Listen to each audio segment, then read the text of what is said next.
Hey everyone. Okay, what is going on in the week of news this week? So last week markets rose. This week markets are falling. Here's the key reason. Markets are falling because last week Moody's downgraded the US debt. What does that mean?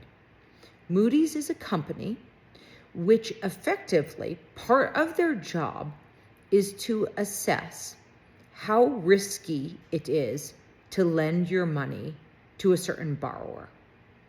The US government borrows money from foreign nations, from individuals in our country, from institutions, and the consensus is that the US has the ability to pay it off.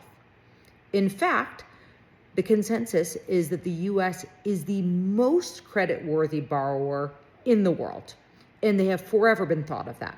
That's why US Treasuries, which are effectively you loaning money to the US government in exchange for them paying you a rate of interest 2 times a year and then paying you your money back at the end of the term, those are treasuries.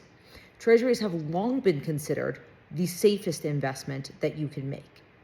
So when Moody's downgraded the creditworthiness of the United States, and this has been going on for a while, that the credit quality of US Treasuries has been in focus because this is a problem which has been building for quite some time. It set the market into a little bit of a worry spiral. Why? Why did Moody's do that? Well, the federal deficit is mounting. So that is the amount of money we owe others. The only way, really, the main way the US brings money in is through taxes. Taxes on individuals, taxes on corporations. That's the vast majority of how the US brings in money. And so when you think about an administration like the Trump administration or like this new big, beautiful bill, which is being proposed, that would add over the course of the next 8 years, approximately another $3.8 trillion to the deficit. So that just racks up the amount that you owe to others. And that impedes your ability to pay others back over the long run. So what happens when there is a credit downgrade and when people are at the margin a little bit more fearful about the United States' ability to pay back the money you lent them? Well, the yield on those bonds, the amount, the percentage interest that you require them to pay you in order to entice you to buy a US Treasury goes up. And it went up over 5% on 10-year Treasury bonds this week. Now, if you're not thinking about buying a Treasury bond, does that really matter to you? Maybe not. But importantly, that rate is the rate off of which corporations can borrow money. You can get a mortgage. You could get a small business loan.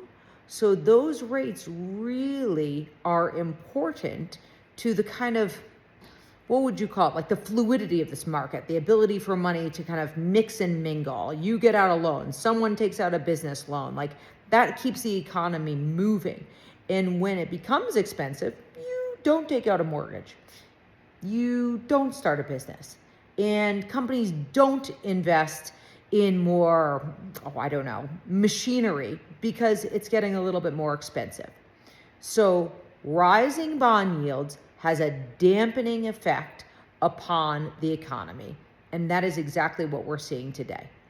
Does this mean that you should scour your portfolio, look for treasury bonds, and sell them all? No.